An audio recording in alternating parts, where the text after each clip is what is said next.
bino pour na yebi pour libérer mboka il faut kaka armée à part armée muto souste. Or Tshilombo asa civil asa na problème na militaire et voilà à côté tango du pouvoir plus de 500 officiers généraux rwandais mais le kola a signé qu'il va corps a une besoin bongo ala kama souste.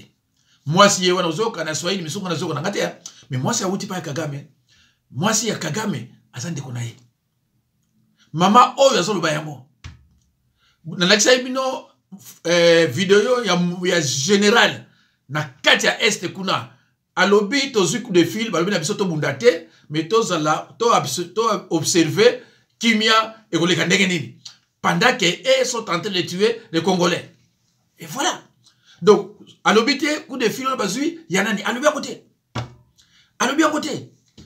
alors bino sikoyo bozo tumba ba drapeau ba américain ya ba français ya ba belge bozo contre bango bozo ko manifester mais bango ba le droit ko manifester parce que combat faut na kati ya Kinshasa na capitale ba o na kati ya Gombe wana bango nyonso atondi kuna bavana na bakuna il faut ko benga na bato tant que bo bengani les 500 officiers militaires rwandais et loko mo bo tira osalaka ezate na yibisa yibino tokoleka tina ba 2030 Congo et qu'on a la liberté. Je ne suis pas pessimiste, mais je vois de loin. Tant que je suis mais tant que l'armée wana, ils ont beaucoup de bango. Donc, il y a 2030 et là, comme vous avez après, bango va au pouvoir. Bon, on a un ministre belé, et ça baronné.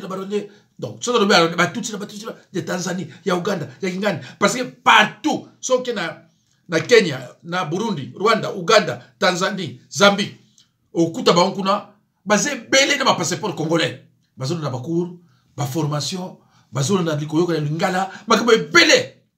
Entre-temps, biso awa, ba ibisi Tshilombo, tcha député na 21 000. Distraction. À 21 000. Tshilombo, cette fois-ci, au moins tu as gagné la tricherie, allez, tu as 33 000, bakanga minoko.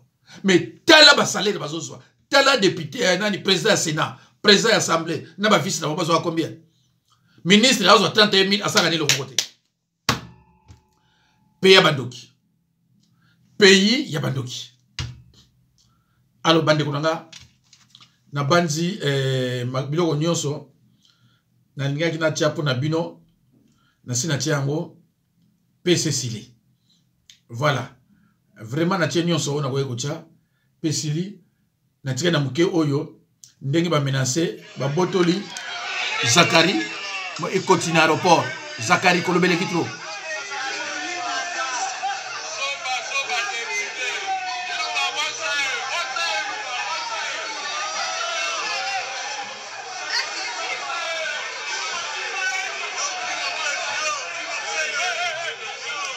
Wana Zakaria, Kababase, Zakle, Babotole et Côté aéroport, Koloba et Likitro.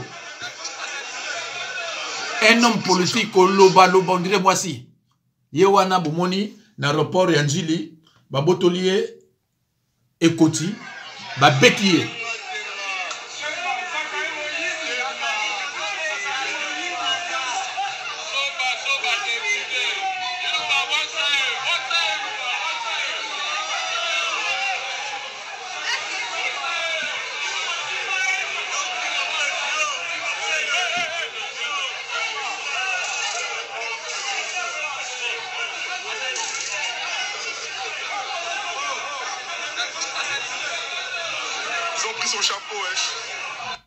Bon, wana honorable nabino député, ba menacé Zakari Obengi Zakle, ba botolu quotidien compétence.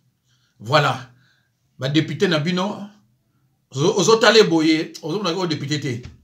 Langage na ye koloba loba, ko finga ba politicien ko sala boye. Ah, baluba ba montrer biso face moko peza ndenge hein. Face au baluba balakisi biso et face moko ndenge. Alo bande ko ngai na ko biso video onyo so mbali bala moko te.